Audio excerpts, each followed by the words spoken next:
end of the delivery driver. Imagine waking up in 2030. You order a new pair of headphones on Amazon.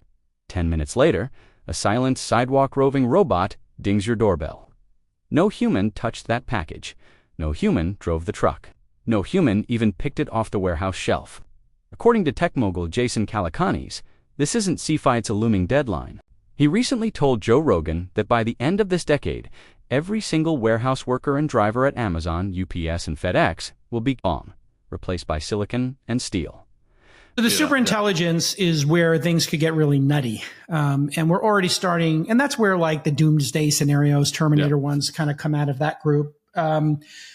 So what happens if, all drivers go away? Well, every self-driving car is 4 full-time jobs, and every humanoid robot in a factory is 5 jobs, maybe 6, because those jobs you can work for maybe 7 hours as a just physical limitation. As humans, we're driving, you can work a 12-hour shift.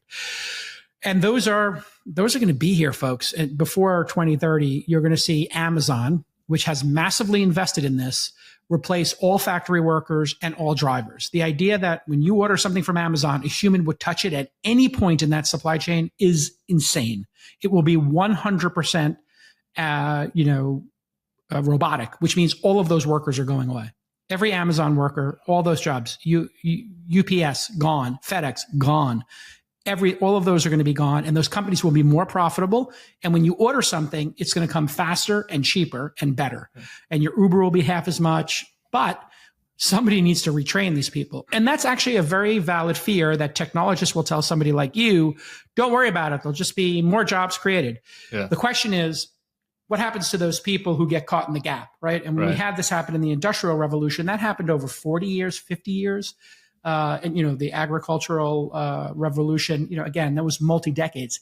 This one will happen in a decade.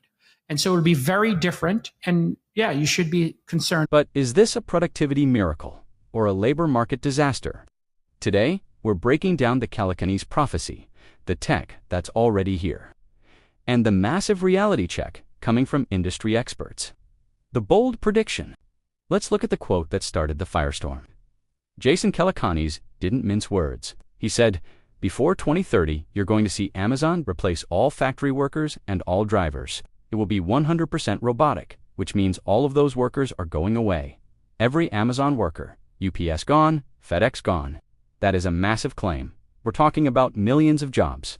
To understand why he's so confident, we have to look at Amazon's current trajectory. Right now, Amazon already has over 1 million robots working in its fulfillment centers. These aren't just little vacuum cleaners. They are sophisticated AI units, like Proteus, which can navigate around humans safely, and Sparrow, a robotic arm that can handle millions of individual items of different shapes and textures. The 3 pillars of automation to get to 100% robotic. Amazon and its rivals have to solve 3 massive challenges. First, the last mile.